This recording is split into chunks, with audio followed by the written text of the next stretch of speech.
ಇತ್ತಲ್ವಾ, ಪೂಜೆ ಮಾಡ್ಕೊಬರೋಕ್ಕಾಗಲಿಲ್ಲ. ಹಾಗೆ 4 ವರ್ಷ ನಾವು ಜೊತೆಲಿದ್ರು, ವರ್ಷ ಆಯಿತು ನಾವು ಮಣ್ಣು ಮಾಡಿ. ಹೋದ ವರ್ಷ ಮಾರ್ನಿಂಗ್ ಬೆಳಗ್ಗೆನೆ ಕಡೆಯ ಇದೆ ನೀರು ತೋರಿಸ್ತಿದ್ದಾಳೆ, ಬೇಜಾರು ಮಾಡ್ಕೋಬೇಡಿ. ಇವಾಗ 7 ಗಂಟೆ, ನಾನು 6:45ಗೆ ಇದ್ದೆ. ಹೇಳ್ತಾ ಇರಲಿಲ್ಲ, ಫುಲ್ ನಿದ್ದಲ್ಲಿದ್ದಾರೆ. ಮವ್ವ ನೀರು ಬತ್ತು ಹೇಳವ ಅಂತು ಎದ್ದೆ. ಪಾಪ ನಾನು ಹೇಳೋಷ್ಟರಲ್ಲಿ ನಮ್ಮವ್ವ ಏನೋ ಅಂಡೆ ತೊಳಿತಾ ಇತ್ತು. ನಾನು ನೋಡೋಗ್ಬಿಟ್ಟು ಮೋಟ್ರ್ ಹಾಕಿ ಪೈಪ್ ಹಾಕಿ ಎಳ್ಕೊಬಂದು ಇವಾಗ ಈ ತೊಟ್ಟಿ ಈ ಬಕೆಟ್ಸ್ಗಳಿಗೆಲ್ಲ ನೀರು ಹಿಡಿದು ಇವಾಗ ಕಡೆಯ ಫುಲ್ ಖಾಲಿಯಾಗಿ ಹೋಗ್ಬಿಟ್ಟಿತ್ತು. ಕಡೆಗೆ ಹಿಡಿತಾ ಇದೆ, ನೀರು ಸಣ್ಣಕ್ಕೆ ಬರ್ತಾ ಇದೆ. ಕಡೆಗೆ ಹಿಡಿದು ಇಲ್ಲಿಷ್ಟು ಬಕೆಟ್ಸ್ ಇದೆಯಲ್ಲ, ಅಷ್ಟು ಬಕೆಟ್ಸ್ಗಳಿಗೆಲ್ಲ ಹಿಡಿಬೇಕು. ಮುಂಚೆ ಕೈಲಿ ಹಿಡಿತಿದ್ದೋ ಫ್ರೆಂಡ್ಸ್, ಅದು ಹೆಂಗೆ ಹಿಡಿತಿದ್ದೋ. ಈಗ 2 ಚೌರಿಗೆ ಬಗ್ಸೋಕ್ಕಾಗಲ್ಲ, ಡ್ರಮ್ಮಲ್ಲಿದ್ದಾವೆ. ಈಗ ಒಳಗಡೆ ಅಂಡೆ ಮತ್ತು ಒಂದು 4 ಚೌರಿಗೆ ಬೆಳಗಿಟ್ಟಿದ್ದೀವಿ ಕುಡಿಯೋಕ್ಕೆ ಅಂತ ಹೇಳಿ. ಅವನ್ನ ಏನು ತುಂಬಿಸ್ಬೇಕು. ಪೈಪ್ನೇ ಡೈರೆಕ್ಟ್ ಅಡುಗೆ ಮನೆಗೆ ಎಳ್ಕೊಂಡು ಹೋಗ್ಬಿಡ್ತೀನಿ. ಎಳ್ಕೊಂಡೋಗಿ ಅಲ್ಲಿಂದನೇ ಹಾಕಿ ತುಂಬಿಸ್ತೀನಿ. ಕಡೆ ಹೆಂಗಿದ್ರು ಖಾಲಿ ಆಗಿತ್ತಲ್ಲ ಅಂತ ಸ್ವಲ್ಪ ಕಡೆಯನ್ನು ತೊಳೆದೆ. ನನಗೆ ಸ್ವಲ್ಪ ನೀಟು ಜಾಸ್ತಿ ಇರಬೇಕು, ಬಚ್ಚಲು ಮನೆ ಬಾತ್ರೂಮು ಎಲ್ಲ. ನೋಡಿ ಬೆಳಗ್ಗೆಲ್ಲ ನೀರು ಹಿಡಿತಾ ಇದ್ದೀನಿ. ನಮ್ಮಮ್ಮ ಒಂದಿನ ಇಲ್ಲ ಅಂತ ಹೇಳಿದ್ರೆ ನನಗೆ ಎಷ್ಟು ಕಷ್ಟ ಆಗುತ್ತೆ. ಎದ್ದು ಇವತ್ತು ಟೀ ಎಲ್ಲ ಒಂದು ಲೋಟ ನೀರು ಕುಡ್ದಿಲ್ಲ. ಪಪ್ಪ ನಮ್ಮ ಅವ್ವಂಗೆ ಟೀ ಇಟ್ಕೊಡೋಕ್ಕೆ ಮನೇಲಿ ಹಾಲೇ ಇಲ್ಲ. ನೆನ್ನೆ ಸಂಜೆ ಟೀ ಇಟ್ಟನಲ್ಲ, ಆವಾಗಲೇ ಹಾಲಿರಲಿಲ್ಲ, ಖಾಲಿ ಆಯಿತು. ನಮ್ಮ ಪಿಂಕಿಗೇನೋ ಮೊಸರಲ್ಲಿ ಅನ್ನ ಕಲಸಿ ಹಾಕ್ತೀನಿ, ತಿನ್ಕೋತಾಳೆ. ಪಪ್ಪ ನಮ್ಮ ಅವ್ವಂಗೆ ನನಗೂ ಬೆಳಗ್ಗೆ ಏನಾದರೂ ಕುಡಿಲೇಬೇಕು. ಯಾರೂ ಇಲ್ಲ ತರ್ಸೋಣ ಅಂದರೆ. ಇನ್ನು ಡೈರಿ ಅಂತೂ ತುಂಬ ದೂರ. ಆ್ಯಕ್ಚುಲಿ ಇವಾಗ 7 ಗಂಟೆ ಕ್ಲೋಸ್ ಆಗಿದೆಯೋ ಓಪನ್ ಇದೆಯೋ ಗೊತ್ತಿಲ್ಲ. ಇಲ್ಲ ತುಂಬ ದೂರ. ನಾನು ಇಲ್ಲಿ ನೀರು ಬಿಟ್ಟಿಲ್ಲ ಅಂದರೆ ಒಂದು ಕೈ ನೋಡ್ಬೋದಾಗಿತ್ತು. ನೀರು ಬಿಟ್ಬಿಟ್ಟಿದ್ದಾರಲ್ಲ, ಏನು ಮಾಡೋದು. ಆ್ಯಕ್ಚುಲಿ ಹೊರಗಡೆ ಹೋಗಿ ಕೆಲಸ ಮಾಡ್ಕೊಬರ್ಬೋದು ಹೆಣ್ಮಕ್ಳು, ಆಯಿತಾ. ಮನೆ ಕೆಲಸ ಮಾಡೋಕ್ಕಾಗೋದಿಲ್ಲ ನಿಜವಾಗ್ಲೂ. ಯಪ್ಪ ಎಷ್ಟೋ ಕೆಲಸ ಇರ್ತವೆ. ಒಂದಿನ ಅಷ್ಟು ಕೆಲಸ ಮಾಡಿರೋದಕ್ಕೆ ನನಗೆ ಬ್ಯಾಕ್ ಪೇನ್ ಇದೆಯಲ್ಲ, ಹಳೆ ನೋವು, ತುಂಬ ಸೊಂಟ ನೋವು ಆಗ್ತಾನೇ ಇಲ್ಲ. ಸೊ ಇವಾಗ ನೋಡಿ ಇಷ್ಟು ಕೆಲಸ ಇದ್ದಾವೆ. ನಾನು ಈ ಕೆಲಸ ಎಲ್ಲ ಮುಗಿಸಿ ನಿಮ್ಮ ಕೈಗೆ ಆಮೇಲೆ ಸಿಗ್ತೀನಿ, ಓಕೆನಾ. 8 ಗಂಟೆ ಆಗೈತೆ. ಇವಾಗ ಕಸ ಗುಡ್ಸೋಕೆ ಬಂದಿದ್ದೀನಿ. ಆವಾಗಲೇ ಅಡುಗೆ ಮನೆ ಕ್ಲೀನ್ ಮಾಡೋಗಿದೆ. ಏನಪ್ಪ ನೀರು ಹಿಡಿಯೋದೇನೆ 1 ಅವರ್ ಆಗಿದೆ. ಯಾಕೆ ಅಂದರೆ ಡೋರ್ ಹಾಕ್ತೆ ಅಂದರೆ ಆಲೇ ಮೈಕೋ ಹಾಕ್ಕೊಂಡಿದ್ದಾರೆ, ಮೈಕೋ ಸೌಂಡ್ ಕೇಳಬಾರ್ದು ಅಂತ ಹೇಳಿ. ನಾವು ಅವಾಗ ಗುಡಿಸಿದೆ ಕಸವ ಅಂತೂ ನಾನು ಹೇಳೋಕ್ಕಿಂತ ಮುಂಚೆನೇ. ಬಟ್ ನಮ್ಮ ಅವಂಗೆ ಅಷ್ಟು ಸರಿಯಾಗಿ ಕಣ್ಣು ಕಾಣೋದಿಲ್ಲ ಅಲ್ವಾ. ಮೂಲೆ ಮುಡುಕ್ಲು ಸಂದಿ ಗುಂದಿ ಅವೆಲ್ಲ ಗುಡಿಸಿರಲ್ಲ, ಅದಕ್ಕೆ ನಾನು ಇನ್ನೊಂದ್ಸಲ ಮತ್ತು ನೀರೆಲ್ಲ ಹಿಡಿದ್ನಲ್ಲ, ಮತ್ತೆ ಒಂದು ಸ್ವಲ್ಪ ಗಲೀಜಾಗೋಯ್ತು. ನೆಲ ಎಲ್ಲ ಸುಮಾರಾಗಿ ನೀರು ಚೆಲ್ಲಿರತ್ತವೆಲ್ಲ ಒರೆಸ್ದೆ. ಪಪ್ಪ ನಮ್ಮ ಅವ್ವನ ನಂಗೆ ಸಹಾಯ ಮಾಡ್ತು. ವಾಟ್ರ್ ಬಾಟ್ಲಿಗೆಲ್ಲ ನೀರು ತುಂಬಿತು. ಇವಾಗ ಬಾಕ್ಲೆಲ್ಲ ನೀರು ಚೆಲ್ಲಿತ್ತಲ್ಲ, ಬಾಕ್ಲೆಲ್ಲ ಒರೆಸಿ ಎಲ್ಲನೂ ಇದು ಮಾಡ್ತಾ ಇದೆ. ಕೊಟ್ಟಿಗೆ ನೀರು ಚೆಲ್ಲಿತ್ತಲ್ಲ, ಕೊಟ್ಟಿಗೆ ಎಲ್ಲ ಒರೆಸ್ತು. ಪಪ್ಪ ನಮ್ಮ ಅವ್ವ ಇರೋದ್ರಿಂದ ಸಣ್ಣ ಪುಟ್ಟದ್ದು ಮಾಡಿಕೊಡ್ತದೆ. ಹಂಗೂ ಮಾಡಬೇಡ ಕಣವ ಅಂತೀನಿ. ಅಯ್ಯೋ ಸುಮ್ಮನೆ ಕೂತ್ಕೋಬೇಕಲ್ಲವ ಅಂದ್ಬಿಟ್ಟು ಅದೇ ಹೀಗೆ ಸಣ್ಣ ಪುಟ್ಟದು ಅವ್ರ ಕೈಲಿ ಆಗಿದ್ದು ಮಾಡ್ತಾರೆ. ನಾನೇನು ಮಾಡಬೇಡ ಅಂತೀನಿ. ಅದೇ ವಾಟ್ರ್ ಬಾಟ್ಲಿಗೆಲ್ಲ ನೀರು ತುಂಬಿಸ್ಕೊಟ್ರು. ಪೈಪೆಲ್ಲ ಮೋಟ್ರೆಲ್ಲ ಹಾಕಿದ್ನಲ್ಲ, ಒಂದು ಸ್ವಲ್ಪ ಪೈಪ್ ಇಟ್ಕೊಂಡಿದ್ರು ಬಕೆಟ್ಗಳಿಗೆಲ್ಲ ನೀರು ತುಂಬಿಸೋಕ್ಕೆ. ಈ ಥರ ಸಣ್ಣ ಪುಟ್ಟ ಹೆಲ್ಪ್ಗಳನ್ನ ಮಾಡಿಕೊಡ್ತಾರೆ ನಮ್ಮ ಅಜ್ಜಿ. ನೋಡಿ ನನ್ನ ಜೊತೆ ಹಾಸಿಗೆಗೆ ಬಂದು ಮಲ್ಕೊಳ್ಳೋ ಥರ ಆಗಿದ್ದಾಳೆ. ಇವಾಗ ಗುಡ್ ಆಫ್ಟರ್ನೂನ್ ಫ್ರೆಂಡ್ಸ್. ಇವಾಗ ಟೈಮ್ ಬಂದು 3:30 ಆಗಿದೆ. ಬೆಳಗ್ಗೆ ತಿಂಡಿ ತಿಂದ್ಬಿಟ್ಟು ಮಲ್ಕೊಬಿಟ್ಟೆ. ಅಂದರೆ ನಿದ್ದೆ ಬಂದು ಮಲಗಿದ, ಫೋನ್ ನೋಡ್ತಾ ಮಲಗಿದ. ಅದಾದಮೇಲೆ ಹೆಡ್ಡೇಕ್ ಸ್ಟಾರ್ಟ್ ಆಯಿತು ಅಂತ ಹೇಳಿ ಮಲಗಿದೆ. ನಿದ್ದೆ ಬಂದಿಲ್ಲ. ಅಂದರೆ ಬಿಸಿಲು ಜಾಸ್ತಿ ಆಗ್ಬಿಡ್ತು, ಸೆಕೆ ಆಗ್ಬಿಡ್ತು. ಕಿಟಕಿ ಬಾಕ್ಲೆಲ್ಲ ಕ್ಲೋಸ್ ಮಾಡಿಕೊಂಡೆ, ಹಂಗೂ ನಿದ್ದೆ ಬರಲಿಲ್ಲ. ಇವಾಗ ಇಲ್ಲಿ ಲೈಟಾಗಿ ಬಲ್ದ ಕಡೆ ತಲೆನೋವು, ಹಂಗಾಗಿ ಎದ್ದೆ. ಓಕೆ ಊಟ ಮಾಡೋಣ, ಊಟ ಮಾಡಿ ಇರೋ ಟೆನ್ಷನ್ ಇನ್ನೂ ಸ್ವಲ್ಪ ಇದ್ದಾವೆ, ಇನ್ನೊಂದು 400 ಎಷ್ಟೇನೋ ಇದ್ದಾವೆ, ಪ್ಯಾಕ್ ಮಾಡೋಣ ಅಂತ ಹೇಳಿ. ಹಾಗೆ ಇನ್ನೇನು ಮಂಕು ಒಂಥರ ನಿದ್ದೆ ಮಾಡಿದರೆ ಫೇಸ್ ಹೆಂಗಾಗಿರುತ್ತೆ ಗೊತ್ತಲ್ಲ. ಹಾಗಾಗಿ ಮುಖ ತೊಳ್ಕೊಂಡು ಒಂಚೂರು ತಲೆ ಬಚ್ಕೊಂಡ್ಬಂದೆ. ದೋಸೆ ಹಾಕೋಬೇಕು. ಅಪ್ಪಾಜಿ ಅಮ್ಮ ಬರ್ತೀವಿ ಅಂದರು, ಇನ್ನೂ ಬಂದಿಲ್ಲ. ಹಂಗೆ ಅಂದರೆ ಆ ಕಡೆ ಸೈಡ್ ಏನೇನು ಯಾವ್ಯಾವ ಊರು ಬರುತ್ತೆ ಆ ಊರಿಗೆಲ್ಲ ಕುಟ್ಕೊಂಡ್ಬರ್ತಾ ಇದ್ದಾರಂತೆ. ಇವತ್ತು ಪಿಂಕಿ ಫಸ್ಟ್ ಟೈಮ್ ನನ್ನ ರೂಮಿಗೆ ಬಂದು, ನಮ್ಮ ಕೃತು ಇರಲಿಲ್ಲ, ಪಿಂಕಿ ನನ್ನ ಜೊತೆ ಮಲಗಿದ್ಲು. ನಾನು ಅಂದರೆ ಅಭ್ಯಾಸ ಮಾಡ್ಕೋಬಾರ್ದು ಅಂದ್ಕೊಂಡೆ, ಬಟ್ ಚಿಕ್ಕ ಮರಿ ಅಲ್ವಾ, ಬಿಡು ಅಂದ್ಬಿಟ್ಟು ಸುಮ್ಮನೆ. ಇವಾಗ ಫಸ್ಟ್ ಅವ್ವಗೆ ದೋಸೆ ಹಾಕ್ಕೊಟ್ಬಿಡ್ತೀನಿ. ಪಪ್ಪ ನಮ್ಮ ಅವ್ವ ನಾನು ಮಲಗಿದ್ದಾಗ ಏಳ್ಸಿದ್ರೆ ರೇಗಾಡ್ಬಿಡ್ತೀನಿ. ಅದಕ್ಕೆ ನಮ್ಮ ಅವ್ವ ನಾನು ಏಳ್ಸೇ ಇಲ್ಲ. ಅವ್ವ ಬಾ ದೋಸೆ ತಿನ್ಬಾ, ಟೈಮ್ ಆಗದೆ ಏಳ್ಸು ಇಲ್ಲ. ಅವ್ವಂಗೆ ಹಾಕ್ಕೊಟ್ಬಿಟ್ಟು ಆಮೇಲಿಂದ ನಾನು ತಿಂತೀನಿ. ತೊಳ್ ಪಿಂಕಿ, ಪಿಂಕಿ ಪಿಂಕಿ ಪಿಂಕಿ ಕ್ಲಿಪ್ ಬಿಡು, ಮುರ್ದ್ಗಿರ್ ಸಾಕಿ. ಬಿಡು ಕ್ಲಿಪ್, ಬಿಡು ಕ್ಲಿಪ್ಪ. ಓಹೋ ನೀನು ಕಿತಾಪತಿ ನೋಡಿ ಅಲ್ಲಿ ಮಂಚದ ಮೇಲಿರೋ ಕ್ಲಿಪ್ ತಗೊಬಿಟ್ಟು ಇದು ಮಾಡ್ತಾ ಅದಲ್ಲ. ಈಗ ದೋಸೆ ಹಾಕ್ಕೊಂಡು ತಿಂದ್ಬಿಟ್ಟು ಆಮೇಲಿಂದ ವ್ಲಾಗ್ನ ಕಂಟಿನ್ಯೂ ಮಾಡ್ತೀನಿ. ಹೊಟ್ಟೆ ಬೇರೆ ಹಸಿತೈತೆ. 5:54 ನಾವು ಇನ್ವಿಟೇಷನ್ ಪ್ಯಾಕ್ ಮಾಡ್ತಾ ಇದ್ದೋ. ಅಷ್ಟರಲ್ಲಿ ಅಪ್ಪಾಜಿ ಅಮ್ಮ ಬಂದರು, ಹಾಲು ತಂದರು. ನಾನು ಫಸ್ಟ್ ದೊಡ್ಡ ಒಂದು ಲೋಟ ಕಾಫಿ ಇಟ್ಕೊಂಡು ಅಮ್ಮ ಅಪ್ಪಾಜಿ ಆ್ಯಂಡ್ ಅವಂಗೆ ಟೀ ಇಡ್ತಾ ಇದ್ದೀನಿ. ನಿನ್ನೆ ಬೆಳಗ್ಗೆ 7 ಗಂಟೆಲಿ ಹೋದವ್ರು ನಮ್ಮಮ್ಮ. ಈಗ 5:45 ಬಂದವ್ರೆ. ನೋಡಿ ನಮ್ಮಮ್ಮ ಬಂದು ಹೆಂಗೆ ಮಲಗೈತಿ. ತರಿವ್ರು ಏನೇನೋ ಕಾಮಿಡಿ ನಡೀತಾ ಇದೆ ಫ್ರೆಂಡ್ಸ್. ಆಮೇಲೆ ಹೇಳ್ತೀನಿ ಕಾಮಿಡಿನ ಕಾಫಿ ಕುಡಿದ್ಬಿಟ್ಟು. ಇಷ್ಟು ಇನ್ವಿಟೇಷನ್ಸ್ ಪ್ಯಾಕ್ ಮಾಡಿದ್ದೀವಿ. ಇನ್ನು ಇಷ್ಟು ಪ್ಯಾಕ್ ಮಾಡಬೇಕು. ಇನ್ನೂ ಅಲ್ಲಿ ಪ್ಯಾಕ್ ಮಾಡಿದ್ರೆ ಅವಲ್ಲವೇ. ನಮ್ಮಮ್ಮ ನೋಡಿ ಹಿಂಗೆ ಕೂತದೆ. ಯಾಕೆ ಅಲ್ಲ, ನಾನೇನು ಹೇಳ್ತಾ ಇದ್ದೀನಿ, ನೀನೇನು ನಾನು ಸಡನ್ನಾಗಿ ವಿಡಿಯೋ ಮಾಡ್ತಾರೆ, ನನ್ನ ಕೂದಲೆಲ್ಲ ಉದುರೋಯ್ತು ಅಂತ ಇದೆಯಲ್ಲಮ್ಮ. ವಿಗ್ ಹಾಕ್ಸೋಣ ಬಿಡು ಚಾಂದು ಮದುವೆಗೆ. ಸೀರೆನೋ ಚೇಂಜ್ ಮಾಡ್ದಂಗೆ ಯಾಕೆ ಅನ್ಕೋತಿದ್ಯಾ? ಈಗ ಮಾಡ್ತೀಯಾ? ಅಯ್ಯೋ ಅಮ್ಮ ಬಿಚ್ಚಾಕ್ಬಿಟ್ಟು ಉಟ್ಕೊಳ್ಳಮ್ಮ. ಗೊತ್ತಿಲ್ಲ ಯಾವಾಗ ಬರ್ತಾಳೆ ಅಂತ. ಯಾಕೆ ಬಿಸಿನೀರು ಕುಡಿಯೋಕ್ಕೆ ನಂಗೆ ಗೊತ್ತಿಲ್ಲ. ಊಟ ಮಾಡಪ್ಪ ದೇವಸಿಯ. ನಾನು ಮರಿಕೊಂಡ್ರು ನೀನೇ ಹಾಕ್ಕೊಂಡು ಊಟ ಮಾಡಬೇಕಾಯ್ತದೆ. ನಮ್ಮ ಅವ್ವನೂ ಊಟ ಬೇಡ ಅಂತ ಗೈಸ್, ನಾನು ಊಟ ಬೇಡ ಅಂದೆ. ಹೀರೆಕಾಯಿ ಸಾರ ನೋಡಿ ಫಸ್ಟ್ ಟೈಮ್ ಇವತ್ತು 3 ದಿನ ಆದರೂ ಸಾರು ಬೇಯಿಸಿಟ್ಟಿದ್ದೀನಿ. ಯಾಕಂದರೆ ನಾನು ಸಾರು ಮಾಡಿಲ್ವಲ್ಲ, ಅದಕ್ಕೆ. ಮೊಸರಿದೆ ಫ್ರಿಜ್ಜಲ್ಲಿ. ಇಲ್ಲಿ ಟೊಮೊಟೊ ಗೊಜ್ಜೈತೆ, ಬೇಯಿಸಿಟ್ಟಿದ್ದೀನಿ. ನನಗೆ ಊಟ ಬೇಡ ಅಂತ ಬಿಕಾಸ್ ಎಗ್ ಪಪ್ಸ್ ತಂದಿದ್ರು ನನಗೆ, ಅಜ್ಜಿಗೆ ಇಬ್ರಿಗೂ. ಅಜ್ಜಿ ಅಲ್ಲ ಅವ್ವ ಅಂತೀನಿ ನಾನು, ಅವ್ವಂಗೂ ನನಗೂ ಇಬ್ರಿಗೂ. ಹಾಗಾಗಿ ನಾವಿಬ್ಬರು ಪಪ್ಸ್ ತಿಂದೋ. ಹಾಗೆ ನಮ್ಮ ಅಮ್ಮಂಗೆ ಈಗ 7 ಗಂಟೆಲಿ ಟೀ ಇಟ್ಕೊಟ್ಟಲ್ಲ, ನನಗೆ ತಲೆನೋವು ಯಾಕೋ ಮಧ್ಯಾಹ್ನದಿಂದ. ಹಂಗಾಗಿ ನಾನು ಸ್ವಲ್ಪ 7 ಗಂಟೆಲಿ ಟೀ ಕುಡಿದೆ. ಹಾಗೆ ಒಂದು ಅರ್ಧ ಲೀಟ್ರ್ ನೀರು ಕುಡಿದೆ, ಹೆಲ್ತ್ಗೆ ಒಳ್ಳೆಯದು ಅಂತ ಹೇಳಿ. ಹಾಗಾಗಿ ನಂಗೆ ಊಟ ಬೇಡ ಅಂದೆ. ನಮ್ಮ ಅವ್ವನೂ ನಂಗೆ ಊಟನೇ ಮಾಡೋಂಗಿಲ್ಲ, ಊಟ ಬೇಡ ಅಂತ. ನಮ್ಮ ಅಮ್ಮಂಗೂ ನಮ್ಮ ಅಪ್ಪಾಜಿಗೂ ಅಂದ್ಬಿಟ್ಟು 1 ಪಾವ್ ಅಕ್ಕಿ ಹಾಕಿದ್ರೆ ನಮ್ಮ ಅಮ್ಮ ಚೆನ್ನಾಗಿ ಮನಿಕೊಂಡೇ ಅದೇ. ನಮ್ಮ ಅಪ್ಪಾಜಿ ಎಲ್ಲ ಹೋಗಿತ್ತು. ಈಗ ಬತ್ತು ಕೃತಜ್ಞ ಫುಲ್ ಹಠ ಮಾಡ್ತಾವಳೆ. ತಂಗಿ ಇವತ್ತು ಮನೇಲಿ ಬಿಟ್ಬಿಟ್ಟು ಹೋದರೆ ಇಲ್ಲ ನಾನು ಬರ್ತೀನಿ ಅಂತ ಹೇಳಿ ಹಠ ಮಾಡ್ತಿಲ್ಲಂತೆ. ನನ್ನ ತಂಗಿದೇನೋ ಡಿಸ್ಪ್ಲೇ ಹೋಗ್ಬಿಟ್ಟು 1,000 ರೂಪಾಯಿ ಏನೋ ಕೊಟ್ಟು ಹಾಕಿಸ್ದೆ ಅಂದು. ಈಗ ಒಂದು 1/4 ಗಂಟೆಲಿ ಫೋನ್ ಮಾಡಿದ್ದೆ. ಇವಾಗ ಮನೆಗೆ ರೀಚ್ ಆಗಿದ್ದಾಳೆ. ಅಂದರೆ ಟೈಮ್ ಬಂದು ಇವಾಗ 8:45. ಅವಳು ಒಂದು 8:15 ಮನೆಗೆ ಹೋಗಿದ್ದಾಳೆ.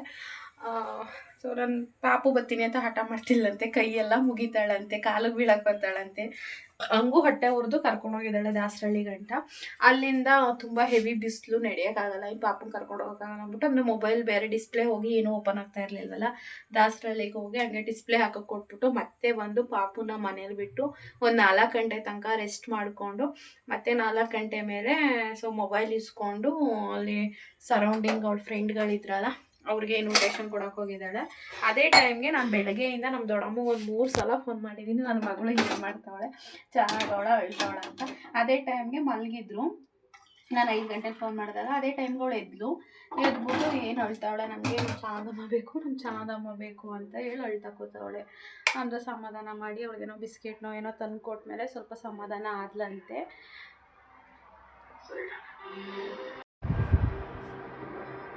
ಸುಡ್ತಾವೆ.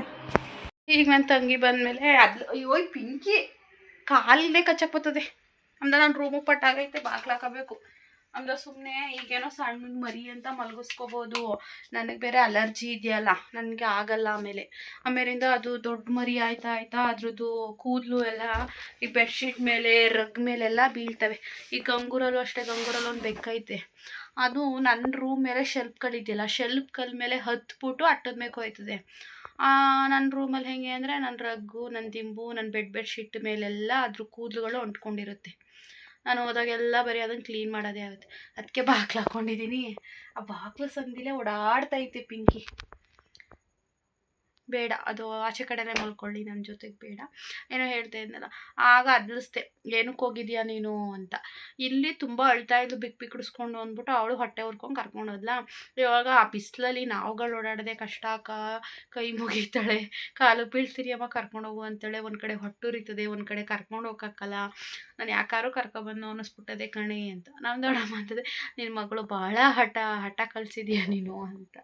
ಏನು ಮಾಡೋದು, ಹೆತ್ತವ್ರಿಗೆ ಹೆಗ್ಣ ಮುದ್ದು, ಹಾಗೆ ನನ್ನ ಮಗಳನ್ನ ಮುಂಚೆಯಿಂದಲೂ ಮುದ್ದು, ಅದರಲ್ಲೂ ಒಂದು ಸ್ವಲ್ಪ ಅವ್ರ ಅಪ್ಪ ಹೋದ್ಮೇಲಂತೂ 2 ವರ್ಷದಿಂದ ಫುಲ್ ಮುದ್ದು.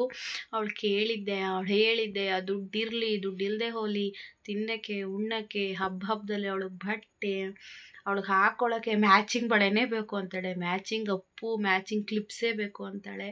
ಹಂಗೆ ನೋಡ್ಕೊಬಿಟ್ಟು ಈಗ ನಾನು ಒಬ್ಳಿಗೆ ಹೆದರೋದು ಗೈಸ್. ಅವಳು ನಮ್ಮ ಅಪ್ಪಾಜಿಗೆ ಹೆದರಲ್ಲ, ನಮ್ಮ ಅಮ್ಮಂಗೆ ಹೆದರಲ್ಲ, ನನ್ನ ತಂಗಿಗಂತೂ ಅಳ್ಳಾಡೋದೇ ಇಲ್ಲ. ಅವಳು ಎಷ್ಟೇ ಕಿರಿಚ್ಕೊಂಡು ಬಡ್ಕೊಂಡ್ರವೇ ಹೋಗೇ ಚಾಂದು ಅಂದ್ಬಿಟ್ಟು ಇದು ಮಾಡ್ತಾಳೆ.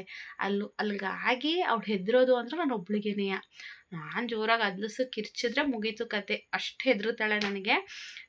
ಸೊ ಬೆಳೆಯೋ ಮಕ್ಕಳಲ್ವ, ಅಷ್ಟು ಗೊತ್ತಾಗಲ್ಲ. ಬಟ್ ನಿಮಗೆ ಗೊತ್ತಲ್ವ ಎಷ್ಟು ಬಿಸಿಲು ಅಂತ ಹೇಳಿ. ನೀವು ನಿಮ್ಮ ಮಕ್ಕಳನ್ನ ಆದಷ್ಟು ಹುಷಾರಾಗಿ ನೋಡ್ಕೊಳ್ಳಿ. ಅಂದ ಇಲ್ಲಿ ನ್ಯೂಸಲ್ಲೆಲ್ಲ ನೋಡ್ತಾ ಇರ್ತೀವಿ, ಮಕ್ಕಳು ಕಳೆದಿರು, ಅಲ್ಲಿ ಇಲ್ಲಿ ಮಕ್ಕಳನ್ನ ಹೊತ್ಕೊಂಡೋಯ್ತವ್ರೆ, ಹಿಡ್ಕೊಂಡು ಹೋಯ್ತಾರೆ ಅಂತ. ಹಾಗಾಗಿ ಈಗ ಬೇಸಿಗೆ ರಾಜ್ಯದಲ್ಲೇ ಆದಷ್ಟು ಮಕ್ಕಳ ಜೊತೆ ಇರಿ. ಒಳಗಡೆನೇ ಗೇಮ್ಸ್ ಆಡಿಸಿ, ಅದು ಬಿಟ್ಟರೆ ಮೇಯ್ನ್ ರೋಡಿಗೆ ಬಿಡಬೇಡಿ. ಈಗ ನಮ್ಮದಾದ್ರೆ ಈಗ ಹಳ್ಳೀಲಿ ಒಳಗಡೆ ರೋಡು, ವೆಹಿಕಲ್ಸ್ ಜಾಸ್ತಿ ಓಡಾಡಲ್ಲ, ಮತ್ತು ಅಕ್ಕಪಕ್ಕದ ಮನೆಯವ್ರು ಇರ್ತಾರೆ. ಈಗ ನಾವು ಒಳಗಡೆ ಇದ್ರೂ ನಮ್ಮ ಅಕ್ಕಪಕ್ಕದ ಮನೆಯವರೆಲ್ಲ ಇರ್ತಾರೆ. ಸೊ ಆ ಥರ ಬೇರೆಯವರು ಗೊತ್ತಿಲ್ಲದವ್ರು ಬಂದ್ರೂ ಅಷ್ಟು ಸುಲಭವಾಗಿ ಮಕ್ಳನ್ನ ಇದು ಮಾಡೋಕ್ಕಾಗಲ್ಲ. ಬಟ್ ಸಿಟಿಲಿ ಹಾಗಲ್ಲ, ಟೌನ್ಗಳಲ್ಲಿ ಹಾಗಲ್ಲ. ಹಾಗಾಗಿ be careful your children's. English ಬರಲ್ಲ, ಸ್ವಲ್ಪ ಅಡ್ಜಸ್ಟ್ ಮಾಡ್ಕೊಳ್ಳಿ. ಏನೋ ಒಂಚೂರು ಸ್ಕೋಪಿಗೆ ಹೇಳ್ಕೊತೀನಿ, ನನಗೂ ಇಂಗ್ಲೀಷ್ ಬರ್ತದೆ ಅಂತ. ಅಲ್ಲೊಂದು ಇಲ್ಲೊಂದು ಅಷ್ಟೇ ಮಾತಾಡೋದು. ಪಟ ಕನ್ನಡಿಗರು ನಾವು, ಕನ್ನಡ ಬಿಟ್ಟು ಏನೂ ಬರಲ್ವಲ್ಲ, ಅದಕ್ಕೆ ಮೋಸ್ಟ್ಲಿ ನಮಗೂ ಬೇರೆ ಲ್ಯಾಂಗ್ವೇಜ್ ಬಂದಿದ್ರೆ ಅರ್ಧ ಸ್ಟೈಲ್ಗೆ ಏನಾದ್ರು ಮಾತಾಡಿವನೋ ಏನೋ, ಸ್ಟೈಲ್ ಸ್ಕೋಪ್ ತೋರಿಸ್ಕೊಳ್ಳೋಕ್ಕೆ. ಸದ್ಯಕ್ಕೆ ದೇವ್ರದ ನನಗೆ ಯಾವ ಲ್ಯಾಂಗ್ವೇಜು ಬರಲ್ಲ. ಬಟ್ ನಮ್ಮ ಸ್ವಾಗತಕ್ಕೆ ಅಂದರೆ ನಮ್ಮ ಮೈದಾ ಇದ್ದಾರಲ್ಲ, ಅವರಿಗೆ 5 ಲ್ಯಾಂಗ್ವೇಜ್ ಬರುತ್ತಂತೆ ಗೋಯ್ಸ್. ನಾವು ಅವತ್ತು ಶಾಪಿಂಗ್ ಮಾಡೋಕ್ಕೆ ಹೋದಾಗ ಆ್ಯಂಡ್ ನಮ್ಮ ಮನೆಗೆ ಬಂದಾಗ ಎಲ್ಲ ಅವ್ರಿಗೆ ಹೆವಿ ಕಾಲ್ಸ್ ಬರ್ತಾ ಇರುತ್ತೆ. ಬಿಕಾಸ್ ಅವ್ರ ಅಂಡರಲ್ಲಿ ತುಂಬ ಜನ ವರ್ಕ್ ಮಾಡೋದ್ರಿಂದ ಅದು ಇದು ಅಂತ ಕಾಲ್ಸ್ ಮಾಡ್ತಿರ್ತಾರೆ. ಹಿಂದಿ, ತೆಲುಗು, ತಮಿಳ್, ಕನ್ನಡ, ಇಂಗ್ಲೀಷ್ 5 ಬರುತ್ತೆ. ಅವತ್ತು ನನ್ನ ತಂಗಿ ಮಾತಾಡ್ತಾ ಇದ್ಲು ಫೋಟೋಶೂಟ್ಗೆ ಹೋದಾಗಲು. ಮಲಯಾಳಂ ಬರಲ್ವಂತೆ, Tamil, Telugu, Kannada and English and Hindi 5 language ಬರುತ್ತಂತೆ. 5 ಲ್ಯಾಂಗ್ವೇಜಲ್ಲಿ ಮಾತಾಡ್ತಿರ್ತಾರೆ. ನಾನು ಮಾತಾಡ್ತಾರಲ್ಲ, ನಮಗೆ ಬರಲ್ವಲ್ಲ ಅಂತ ಇದು ಮಾಡ್ತಿದ್ದೆ. ನನ್ನ ತಂಗಿ ಏನೋ ಹಿಂದಿ ಹೇಳ್ಕೊಡಿ ಅಂತ ಕೇಳ್ತಾ ಇದ್ಲು.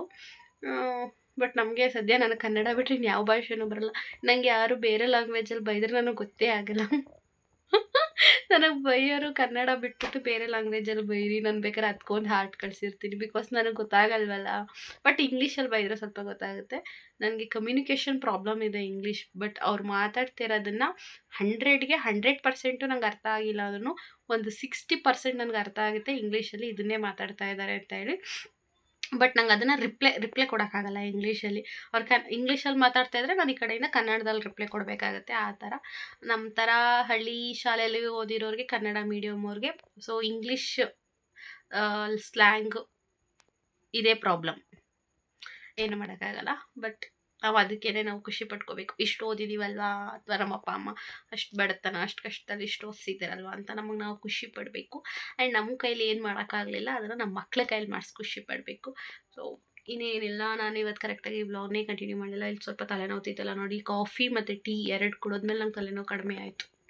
ಸಮ್ಟೈಮ್ಸ್ ನಮ್ಮ ಬಾಡಿ ಹೇಗೆ ನಮಗೆ ವರ್ಕ್ ಆಗುತ್ತೆ ಅನ್ನೋದಕ್ಕೆ ಇದೇ ಎಕ್ಸಾಂಪಲ್. ಬೆಳಗ್ಗೆಯಿಂದ 12 ಗಂಟೆಯಿಂದ ತಲೆನೋವ್ತಿದ್ದು, ಈವ್ನಿಂಗಿಂದ ಮಲ್ಕೊಂಡೂ ಇಲ್ಲ, ಏನೂ ಇಲ್ಲ, ನಾರ್ಮಲ್ ಫೋನ್ ನೋಡ್ತಾನೇ ಇದ್ದೀನಿ ಆ್ಯಂಡ್ ಮೊಬೈಲ್ಸಲ್ಲಿ ಮಾತಾಡ್ತಾನೇ ಇದ್ದೀನಿ. ವೀಡಿಯೋ ಒಂದು ಮಾಡಿಲ್ಲ ಕರೆಕ್ಟಾಗಿ, ಅಷ್ಟು ಬಿಟ್ಟರೆ ತಲೆನೋವು ಕಡಿಮೆ ಆಯಿತು. ನನಗೆ ಒಂದು ಸ್ವಲ್ಪ ಖುಷಿ ಆಗ್ತಿದೆ. ಕೆನ್ನೆ ಎಲ್ಲ ಸ್ವಲ್ಪ ಸಣ್ಣ ಆಗ್ಬಿಟ್ಟೈತೆ, ನಾನು ಸಣ್ಣ ಆಗ್ಬಿಟ್ಟಿದ್ದೀನಿ ಅಂತ ಖುಷಿ. ಬಟ್ ಕರೆಕ್ಟಾಗಿ ನಾನು ಡಯೆಟ್ ಮಾಡಿದ್ರೆ ಗೈಸ್, ನಾನು 2 ತಿಂಗಳಲ್ಲಿ 7ರಿಂದ 8 kg ಏನು ಲಾಸ್ ಮಾಡ್ತೀನಿ ವೆಯ್ಟ್ನ. ಬಟ್ ನನಗೆ ಕರೆಕ್ಟಾಗಿ ಪ್ರಾಪರ್ ಡಯೆಟ್ ಮಾಡೋಕ್ಕಾಗ್ತಾಯಿಲ್ಲ. ನಾನು 2 ವರ್ಷದ ಹಿಂದೆ ಮಾಡಿದ್ದೆ ನಾನು, ಅದ್ರದ್ದು ಫೋಟೋಸ್ ನನ್ನ ಹತ್ರ ಇದ್ದಾವೆ. ಬಟ್ ಅದನ್ನೆಲ್ಲ ಗೂಗಲ್ ಫೋಟೋಸಲ್ಲಿ ಹುಡುಕಿ ಅದನ್ನೆಲ್ಲ ಅಪ್ಲೋಡ್ ಮಾಡೋದು ಕಷ್ಟ. ಅವಾಗ ಹೆಂಗಾಗಿದೆ ಅಂದರೆ ಮದುವೆಗಿಂತ ಮುಂಚೆ ನಾನು ಹೆಂಗಿದ್ದೆ ಅಷ್ಟು ಸಣ್ಣ ಆಗೋಗ್ಬಿಟ್ಟಿದೆ. ಈಗಲೂ ಮನಸ್ಸು ಮಾಡೋರಾಗುತ್ತೆ. ಬಟ್ ನೋಡೋಣ, ಟ್ರೈ ಮಾಡೋಣ. ಸೊ ನನಗೇನು ತುಂಬ ಏನು ಬ್ಯೂಟಿ ಕಾನ್ಷಿಯನ್ಸ್ ಇಲ್ಲ. ಹೌದು, ಚೆನ್ನಾಗಿರಬೇಕು, ಚೆನ್ನಾಗಿ ಕಾಣಿಸ್ಬೇಕು, ಬಟ್ ತೀರಾ ಅಂದರೆ ತೀರಾ ಎಲ್ಲ. ನಾನು ಇವತ್ತು ನೀವು ಹೇಳ್ತೀನಿ, ಬ್ಯೂಟಿ ಪಾರ್ಲರ್ಗೆ ಹೋದರೆ ಐಬ್ರೋ ಒಂದು ಮಾಡಿಸ್ತೀನಿ ಬಿಟ್ಟರೆ ಇದುವರೆಗೂ ನಾನು ಫೇಶಿಯಲ್ ಕೂಡ ಮಾಡಿಸಿಲ್ಲ. ಬಿಕಾಸ್ ಹೇರ್ ಕಟ್ ಮಾಡಿಸಿಲ್ಲ ಗೈಸ್. ನಾನೇ ಒಂದೇ ಸಲ ಅದು ನಮ್ಮ ಪುಟ್ಟಣ್ಣನ ಮದುವೆಯಲ್ಲಿ 250 ಕಡೆ 300 ರೂಪಾಯಿ ಕೊಟ್ಬಿಟ್ಟು ಫಸ್ಟ್ ಟೈಮ್ ಹೇರ್ ಕಟ್ ಮಾಡಿಸಿರೋದು. ಅದು ತುಂಬ ಹೇರ್ ಫಾಲ್ ಆಗಿ ತುಂಬ ಸಣ್ಣ ಕಾಣಿಸ್ತಾ ಇತ್ತು ಅಂದ್ಬಿಟ್ಟು ಹೇರ್ ಕಟ್ ಮಾಡಿಸಿದ್ದು. ನಾನೇ ಸುಮಾರು ಸಲ ನಂದು ಲಾಂಗ್ ಹೇರ್ ಇತ್ತಲ್ಲ, ಅವಾಗ ನಾನೇ ಕಟ್ ಮಾಡ್ಕೊಂಡಿದ್ದೀನಿ. ಬಿಕಾಸ್ ಅಲ್ಲಿ ಹೋದರೆ ಸಾವಿರಾರು ರೂಪಾಯಿ ಕೇಳ್ತಾರೆ, 500, 1000, 700 ರೂಪಾಯಿ ಹೇಳ್ತಾರೆ. ದುಡ್ಡೇನು ಕೊಡಬೇಕು, ನಾವೇ ಕಟ್ ಮಾಡ್ಕೊಳ್ಳೋಣ ಅಂದ್ಬಿಟ್ಟು ನಾವೇ ಹೇರ್ ಕಟ್ ಮಾಡ್ಕೊಂಡಿದ್ದೀನಿ. ಸಮ್ಟೈಮ್ಸ್ ದುಡ್ಡು ಉಳಿಸ್ಬೇಕಲ್ವ. ಬಟ್ ಈಗ ಅರ್ನ್ ಮಾಡ್ತಾ ಇದ್ದೀನಲ್ವ, ದುಡಿತಾ ಇದ್ದೀನಲ್ವ, ಹಾಗೆ ಸ್ವಲ್ಪ ದುಡ್ಡು ಖರ್ಚು ಮಾಡ್ತೀನಿ. ನಮ್ಮಮ್ಮ ಅಂತ ಇರ್ತದೆ, ಇವಳು ಜಾಸ್ತಿ ದುಡ್ಡು ಖರ್ಚು ಮಾಡ್ತಾವಳೆ, ಜಾಸ್ತಿ ದುಡ್ಡು ಖರ್ಚು ಮಾಡ್ತಾವಳೆ ಅಂತ. ದುಡ್ಡು ಖರ್ಚು ಮಾಡ್ತಾ ಇರೋದು ಇನ್ಯಾರಿಗೋಸ್ಕರ ಅಲ್ಲ, ನನ್ನ ಮಗಳಿಗೆ ತಿನ್ನೋಕ್ಕೆ, ಅಟ್ಲೀಸ್ಟ್ ಅವಳು ತಿನ್ನೋಕ್ಕೆ, ಹಾಕೊಳ್ಳೋಕ್ಕೆ. ಆ್ಯಂಡ್ ನನಗೆ ಚಾಟ್ಸ್ ಅಂದರೆ ನಂಗೆ ತುಂಬ ಇಷ್ಟ. ನಾನು ತುಂಬ ಫುಡ್ಡಿ. ನನಗೆ ಚಾಟ್ಸು, ಸ್ವೀಟ್ಸು ಅಂದರೆ ನಾನು ಆ್ಯಕ್ಚುಲಿ ಜಾಸ್ತಿ ಬೇಕ್ರಿಗೆ ಹೋಗಲ್ಲ. ಬಿಕಾಸ್ ಸ್ವೀಟು ಬಾಕ್ಸ್ ಗಟ್ಟಲೆ ತೊಗೋಬೇಕಲ್ವ, ಅಥವಾ ಸಿಂಗಲ್ ಪೀಸ್ ತೊಗೋಬೋದು. ನಂಗೆ ಸಿಂಗಲ್ ಪೀಸ್ ತೊಗೊಂಡ್ರೆ ಯಾವ ಮೂಲೆಗೂ ಸಾಲಲ್ಲ. ನಂಗೆ ತಿಂದರೆ ಒಂದು ಮನಸ್ಫೂರ್ತಿಯಾಗಿ 4, 5, 6 ಹಂಗೆ ತಿನ್ಬೇಕು. ಅಟ್ಲೀಸ್ಟ್ 2ರಿಂದ 3 ತಿನ್ನಬೇಕು ತಿಂದರೆ. ಹಾಗೆ ನಾನು ಜಾಸ್ತಿ ಬೇಕ್ರಿಗೆ ಹೋದ್ರೂ ಪಪ್ಸು, ಜ್ಯೂಸಸ್ ಆ ಥರ ತೊಗೋತೀನಿ. ಬಿಕಾಸ್ ಅದೆಲ್ಲ ಕಡಿಮೆ ದುಡ್ಡು ಅಂತ. ಸ್ವೀಟ್ಸ್ ಆದರೆ ಈಗ ಒಂದು 10 ಸ್ವೀಟ್ಸ್ ಒಂದು ಬಾಕ್ಸ್ ತೊಗೋತೀನಿ ಅಂದ್ರೂ ಒಂದು 250, 300 ರೂಪಾಯಿ ಇರುತ್ತೆ. ಬಟ್ ಸ್ವೀಟ್ಸ್ ಸಿಕ್ಕಿದ್ರೆ ನನಗೆ ಬ್ಯಾಕ್ ಟು ಬ್ಯಾಕ್ ಅದು ಒಂದು ಬಾಕ್ಸ್ ಇದ್ರೂ ಖಾಲಿ ಆಗೋ ತನಕ ತಿನ್ಕೋತೀನಿ. ನನಗೆ ಸ್ವೀಟ್ಸ್ ಅಂದರೆ ತುಂಬ ಇಷ್ಟ. ಆ್ಯಂಡ್ ಚಾಟ್ಸ್ ಅಂದರೆ ತುಂಬ ಇಷ್ಟ. ನನಗೆ ಒಂದೇ ಸಲ ತಿನ್ನೋಕ್ಕಾಗಲ್ಲ. 2 ಗಂಟೆಗೆ ಹಂಗೆ 3 ಅವರ್ಗೆ 2 ಅವರ್ಗೆ ಸ್ವಲ್ಪ ತಿಂತಾ ಇರಬೇಕು ನನಗೆ. ಸೊ ಇದನ್ನೆಲ್ಲ ನಾನು ತುಂಬ ಮಿಸ್ ಮಾಡ್ಕೋತಾ ಇದ್ದೆ. ನಾನು 1 ವರ್ಷದ ಹಿಂದೆ ನಾನು ಈ ಥರ ಇರಲಿಲ್ಲ. ಬರೀ ಟೀ ಕುಡ್ಕೊಂಡು ಜೀವನ ಮಾಡಿದ್ದೀನಿ 6 ತಿಂಗಳು. ಆ ಕಷ್ಟದ ದಿನಗಳು ಯಾರಿಗೂ ಬರೋದು ಬೇಡ. ಯಾಕಂದರೆ ಪಾದ ಊರೋಕ್ಕಾಗ್ತಾ ಇರಲಿಲ್ಲ. ಇಲ್ಲಿ ನೋವು ಬರ್ತಿತ್ತು ನನಗೆ, ಈ ಪೋರ್ಷನಲ್ಲಿ ನೋವು ಬರ್ತಾಯಿತ್ತು ನನಗೆ. ಸೊ ಆ ಥರ ಇದೆ. ಬಟ್ ಇವಾಗ ನಾನು ನನ್ನ ಹಳೆ ಲೈಫ್ಗೆ ಕನ್ವರ್ಟ್ ಆಗ್ತಾ ಇದ್ದೀನಿ. ಹೌದು, ಇನ್ಸ್ಟಾದಲ್ಲಿ ಆ್ಯಕ್ಟಿವ್ ಇರೋಕ್ಕೆ ಟ್ರೈ ಮಾಡ್ತಾ ಇದ್ದೀನಿ. ರೀಲ್ಸ್ಗಳನ್ನ ಮಾಡಿ ಹಾಕ್ತಾ ಇದ್ದೀನಿ ನನ್ನ ಫ್ರೀ ಟೈಮ್ಸಲ್ಲಿ. ಮುಂದೆ ಆಗುತ್ತಾ ಆಗಲ್ಲೋ ಗೊತ್ತಿಲ್ಲ, ಬಟ್ ಇವಾಗ ಸ್ವಲ್ಪ ಫ್ರೀ ಆಗಿರೋ ಟೈಮಲ್ಲಿ ಆ್ಯಕ್ಟಿವ್ ಇರೋಣ ಅಂತ ಹೇಳಿ.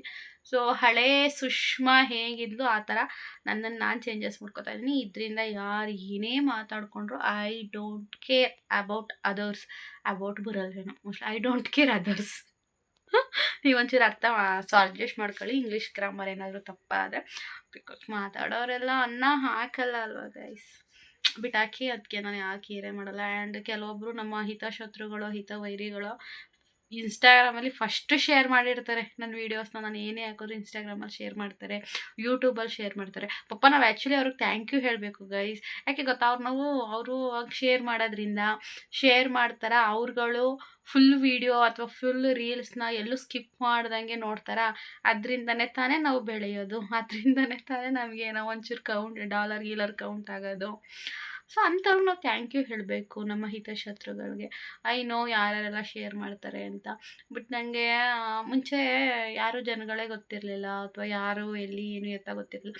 ಬಟ್ ಇವಾಗ ಒಂದು ಮೂಲೆ ಗೊತ್ತಿಲ್ಲ ಅನ್ನೋಂಗಿಲ್ಲ, ಆ ಥರ ಫುಲ್ಲು. ನಂಗೆ ಗೊತ್ತಪ್ಪಜ್ಜಿ, ಅಲ್ಲೇ ಆಯ್ತಾ ನೋಡು, ಫ್ರಿಡ್ಜ್ ಮೇಲೆ ಆಯ್ತಾ ನೋಡು, ಆ ಥರ ಆಗ್ಬಿಟ್ಟಿದ್ದೀನಿ ಇವಾಗ. ಆ್ಯಂಡ್ ಯಾವ್ಯಾವ ಮೂಲೆಯಲ್ಲಿ ಯಾವ್ಯಾವ ಇನ್ಫಾರ್ಮೇಷನ್ನು ಯಾವಾಗ ಯಾರಿಗೆ ಹೋಗುತ್ತೆ ಅನ್ನೋ ಒಂದು ಸಣ್ಣ 100% ಎಲ್ಲ ಒಂದು ಸಣ್ಣ ಸಿಗ್ತಾ ತಾಳು ಫೋನ್ ಮಾಡ್ತೀನಿ ಅಂತ ಸಣ್ಣ ಪುಟ್ಟ ಅಂದಾಜು ನನಗಿದೆ. ಪಾಪ ಅವ್ರಿಗೆಲ್ಲ ನಾನು ಥ್ಯಾಂಕ್ ಯುನೇ ಹೇಳಬೇಕು. ನಾನು ಅವ್ರಿಗೆಲ್ಲ ಬೈಯೋದೇ ಇಲ್ಲ. ಸೊ ಆಡ್ಕೊಳ್ಳೋರು ಇರಬೇಕು, ಬೈಯೋರು ಇರಬೇಕು.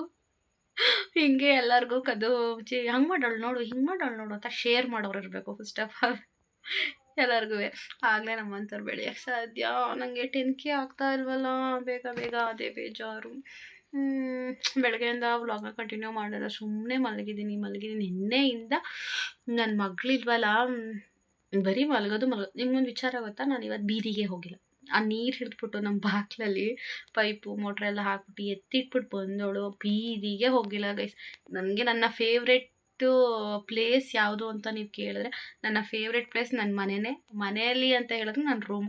ಜಾಸ್ತಿ ಮೋಸ್ಟ್ ಆಫ್ ದ ಟೈಮ್ ನಾನು ಸ್ಪೆಂಡ್ ಮಾಡೋದು ಇದೆ ರೂಮಲ್ಲಿ. ಈ ರೂಮಲ್ಲಿ ಬೆಳಗ್ಗೆಯಿಂದ ಒಂದು 6 ಅವರ್ ಈ ರೂಮಲ್ಲೇ ಕೂತಿದ್ದೀನಿ, ಮಲಗಿದ್ದೀನಿ, ಫೋನ್ ನೋಡ್ತಾ ಇರ್ತೀನಿ. ಹಾಲ್ಗೆ ಹೋಗೋದು ತೀರಾ ಕಡಿಮೆ. ನಾನು ಹೋಗ್ತೀನಿ, ಮನೇಲಿ ಯಾರೂ ಇರಲಿಲ್ವಲ್ಲ, ಅಮ್ಮ ಅಪ್ಪಾಜಿ ಪಾಪು ಇದ್ದರೆ ಹಾಲಲ್ಲಿ ಹೋಗಿ ಕೂತ್ಕೋತೀನಿ. ಇವತ್ತು ಯಾರೂ ಇಲ್ಲ ಅನ್ನೋ ಕಾರಣಕ್ಕೆ ನಾನು ರೂಮಲ್ಲೇ ಸೆಟಲ್ ಆಗ್ಬಿಟ್ಟಿದ್ದೀನಿ. ಹಾಗೆ ಸೊ ಈ ಥರ ನಡೀತಾ ಇದೆ ನಮ್ಮ ಲೈಫು. ನಂಗೊಂದು ಸ್ವಲ್ಪ ಮೂಡ್ ಅಪ್ಸೆಟ್ ಆಯಿತು. ಇನ್ನೊಂದೇನು ಅಂತ ಹೇಳಿದ್ರೆ, ನಾವು ಹೋದ ಭಾನುವಾರ ಇದಕ್ಕೆ ಹೋಗಿದ್ದೋ, ಕರಿಘಟ್ಟ ಬೆಟ್ಟಕ್ಕೆ ಹೋಗಿದ್ದೋ. ಅವತ್ತು 19ನೇ ತಾರೀಕು. ಬಟ್ ನಂಗೆ ಅವತ್ತು ಮನಸ್ಸಲ್ಲಿತ್ತು, ನಾನು ಎಲ್ಲೂ ತೋರಿಸ್ಕೊಂಡೆ ಎಲ್ಲ. ಪಾಪ ನಮ್ಮಮ್ಮ ಅವರಿಗೆ ಡೇಟೇ ಗೊತ್ತಿಲ್ಲ. ನಮ್ಮಮ್ಮಂಗೆ ಹೇಳ್ಬಿಟ್ರೆ ನಮ್ಮಮ್ಮ ಎಷ್ಟು ಬೇಜಾರು ಮಾಡ್ಕೊತದೆ. ನಮ್ಮ ಅಪ್ಪಾಜಿ 18ಕ್ಕೆ ಸಂತೋರು ಡೆತ್ ಆಗಿ 2 ವರ್ಷ ಆಯಿತು. 19ನೇ ತಾರೀಕು ಅಂದರೆ ಮೊನ್ನೆ ಭಾನುವಾರ. ಸೊ ಮಣ್ಣು ಮಾಡಿದ ದಿನ ನಾವು ಅವತ್ತು ಇನ್ವಿಟೇಷನ್ ಪೂಜೆ ಮಾಡಿಸ್ತಾ ಇದ್ದೀವಿ. ನೀವು ನಂಬಲ್ಲ, ಅಥವಾ ನನ್ನ ಕೆಲವೊಬ್ಬರು ವೀಡಿಯೋ ನೋಡಿ ಅಯ್ಯೋ ಇವಳು ವೀಡಿಯೋಗೋಸ್ಕರ ಹೇಳ್ತಾಳೆ, ಚೆನ್ನಾಗಿ ಇನ್ಸ್ಟಾಗ್ರಾಮಲ್ಲಿ ಡ್ಯಾನ್ಸ್ ಮಾಡೋಳೆ, ಕುಣಿದವಳೆ, ವೀಡಿಯೋ ಬಂದವಳೆ, ಅವಳಿಗೆ ನೋವದ ಅಥವಾ ಅವಳೇನು ಮರ್ತ್ಕೊಂಡಿರ್ತಾಳೆ ಅಂತ ಅಂದ್ಕೊಂಡಿರ್ತಾರೆ. ಪಾಪ ಅವರು ನಮ್ಮ ವೀಡಿಯೋ ನೋಡ್ತಾರೆ ಇವಾಗ ಬಿಟ್ಟಾಕಿ. ಬಟ್ ಅವತ್ತು ನಂಗಲ್ಲಿ ಪೂಜೆ ಮಾಡ್ಸೋಕ್ಕೆ ಕೂತಿದ್ದೋ, ನಿಂತಿದ್ದನಲ್ಲ, ಆಗ ನೆನೆಸ್ಕೊತಾ ಇದ್ದೀನಿ. ಇವಾಗ ಅಲ್ಲಿ ಶ್ರೀರಂಗಪಟ್ಟಣದಲ್ಲಿ ತಿಂಡಿ ತಿಂದು ಎಲ್ಲ ಇದಾದಾಗ 12:30 1 ಗಂಟೆ ಆಗಿತ್ತು. ಆವಾಗಲೂ ನೆನೆಸ್ಕೊತಾ ಇದ್ದೆ. 2 ವರ್ಷದ ಹಿಂದೆ 1 ಗಂಟೆ ಅಷ್ಟರಲ್ಲಿ ನನ್ನ ಗಂಡನ ನಾವು ದಪ್ಪನ ಮಾಡಿದ್ದು ಅಲ್ವಾ. ಅವತ್ತು ಶುಕ್ರವಾರ ಬಿದ್ದಿತ್ತು 2 ವರ್ಷದ ಹಿಂದೆ. ಇವತ್ತು ಭಾನುವಾರ ಬಂದೈತೆ 19ನೇ ತಾರೀಕು ಅಂತ. ನಮ್ದು ಇನ್ವಿಟೇಷನ್ ಪೂಜೆ ಮಾಡಿಸ್ತಿದ್ವಲ್ಲ ಕರಿಘಟ್ಟ ಬೆಟ್ಟದಲ್ಲಿ, ಅವತ್ತು ನೆನ್ಕೊಂಡಿದ್ದೀನಿ. ನನ್ನ ಗಂಡಂಗೆ ಇವತ್ತು 2 ವರ್ಷ ಆಯಿತು ನಾವು ಮಣ್ಣು ಮಾಡಿ. ಹೋದ ವರ್ಷ ನಾನು ಮೊದಲನೇ ವರ್ಷ ಹೋಗಿ ದಪ್ಪನ ಮಾಡಿರೋ ಜಾಗಕ್ಕೂ ಹೋಗಿ, ಮಣ್ಣು ಮಾಡಿದ ಜಾಗಕ್ಕೂ ಹೋಗಿ ಹೂವಿನ ಹಾರ ಹಾಕಿ ಮಗು ಕರ್ಕೊಂಡೋಗಿ ಪೂಜೆ ಮಾಡಿಸ್ಕೊಬಂದಿದ್ದೆ. ಮನೆಯಲ್ಲಿ ಫೋಟೋ ಸಂತು ಫೋಟೋಗೆ ಮನೆಯಲ್ಲೂ ಕೂಡ ನಾನು ಕೃತು ಇಬ್ಬರು ಪೂಜೆ ಮಾಡಿದ್ದು. ಸೊ ಈ ವರ್ಷ ಹೋಗಿಲ್ಲ. ಆ್ಯಂಡ್ ನೋಡಿ, 2 ವರ್ಷದ ಹಿಂದೆ ಆ ಥರ ನೋವಿತ್ತು ನನ್ನ ಲೈಫಲ್ಲಿ, ತುಂಬ ಕರಾಳವಾದ ದಿನ. ಇವತ್ತು ಇಲ್ಲಿ ಅದೇ ದಿನ ನಾನು ನನ್ನ ತಂಗಿದು ಇನ್ವಿಟೇಷನ್ ಪೂಜೆ ಮಾಡ್ಸೋಕ್ಕೆ ಬಂದಿದ್ದೀನಲ್ವಾ. ಟೈಮ್ ಯಾವ್ಯಾವ ಥರ ಚೇಂಜಸ್ ಆಗುತ್ತೆ ಅಂದ್ಬಿಟ್ಟು ನೆನ್ಕೊಂಡೆ, ನಾನು ಬೇಜಾರಾಯಿತು. ಸೊ ಅವತ್ತು ನಾನು ನೆನೆಸ್ಕೊತಾ ಇದ್ದೆ ದೇವಸ್ಥಾನಕ್ಕೆ ಹೋದಾಗ. ಅಂದರೆ ನನ್ನ ಸ್ವಂತ ನಾವು ಮದುವೆ ಆಗಿ 4 ವರ್ಷ ಅನ್ನೋ ಜೊತೆಲಿದ್ರು ನಾವು ಜಾಸ್ತಿ ಯಾವ ಟೆಂಪಲ್ಗೂ ಹೋಗಿಲ್ಲ. ಮೇಲ್ಕೋಟೆ ಒಂದು ಸಲ ಹೋಗಿದ್ದೀವಿ, ಕಣಿವೆ ಇದೆಯಲ್ಲ ಸೂಳೆಕೋಟೆ ಅಂತ ಆಂಜನೇಯ ಸ್ವಾಮಿ, ಅದು ಮಂದಿಯವರು ಅಂತ, ಅಲ್ಲಿಗೊಂದು ಸಲ ಹೋಗಿದ್ದೀವಿ. ಧರ್ಮಸ್ಥಳಕ್ಕೆ ಒಂದು ಸಲ ಹೋಗಿದ್ದೀವಿ, ಮಂತ್ರಾಲಯಕ್ಕೆ ಒಂದು ಸಲ ಹೋಗಿದ್ದೀವಿ. ಅಷ್ಟು ಬಿಟ್ಟರೆ ನಾನು ನನ್ನ ಗಂಡ ಎಲ್ಲೂ ಹೋಗಲೇ ಇಲ್ಲ. ನಮ್ಮ ಮಂದಿಯವ್ರಿಗೂ ಕೂಡ ಅವ್ನು ಬಂದೂ ಇಲ್ಲ. ಸೊ ಅದೆಲ್ಲ ನೆನೆಸ್ಕೊತಾ ಇದ್ದೆ. ಮದುವೆಯಾಗಿ ಇಷ್ಟು ವರ್ಷ ಆದರೂ ನಮ್ಮ ಮಂದಿಯವ್ರಿಗೆ ಅಂತ ನಾನು ನನ್ನ ಗಂಡ ಇಬ್ಬರು ಬರಲೇ ಇಲ್ವಲ್ಲ ಅಂತ ಮೊನ್ನೆ ಟೆಂಪಲ್ಗೆ ಹೋದಾಗ ನೆನೆಸ್ಕೊತಾ ಇದ್ದೆ, ಏನೆಲ್ಲ ಆಯಿತು ನನ್ನ ಲೈಫಲ್ಲಿ ಅಂತ ಹೇಳಿ. ಇವತ್ತಿಗೂ ನಾನು ಯಾವ್ದಾದ್ರು ದೇವಸ್ಥಾನಗಳಿಗೆ ಹೋಗೋದು ತೀರಾ ಕಡಿಮೆ. ಮನೆಯಲ್ಲಿ ನಾನು ಪೂಜೆನೂ ಮಾಡಲ್ಲ. ಬಟ್ ಗುರುವಾರ ಪೂಜೆ ಮಾಡೋದು ಅಂದ್ಕೊಳ್ಳೋದೊಂದೇ, ದೇವರೇ ರಾಯರೇ ನನಗೆ ಶಕ್ತಿ ಕೊಡಪ್ಪ, ನನ್ನ ಮಗಳನ್ನ ಸಾಕಷ್ಟು ಶಕ್ತಿ ಕೊಡು, ನನ್ನ ಅನ್ಯಾಯವಾಗಿ ಅಂದಿರೋರಿಗೆ ನೀನೇ ತೋರ್ಸಪ್ಪ, ನಾನು ಏನು ಬಯಸಲ್ಲ. ನಾನು ಸಿಟ್ಟಲ್ಲಿ ಆ್ಯಕ್ಚುಲಿ ಜಗಳ ಆದಾಗ ಸಿಟ್ಟಲ್ಲಿ ಬೈತೀನಿ ನಾನು ಬಾಯಿ ಬಂದಂಗೆ. ಬಿಕಾಸ್ ನನ್ನ ಕಡೆ ಇರೋ ರಿಯಾಕ್ಷನು ಹಂಗೆ ಇರುತ್ತೆ, ಅವ್ರ ಆ್ಯಕ್ಷನ್ ಹಂಗಿರ್ತದೆ, ನನ್ನ ರಿಯಾಕ್ಷನು ಹಂಗೆ ಇರುತ್ತೆ.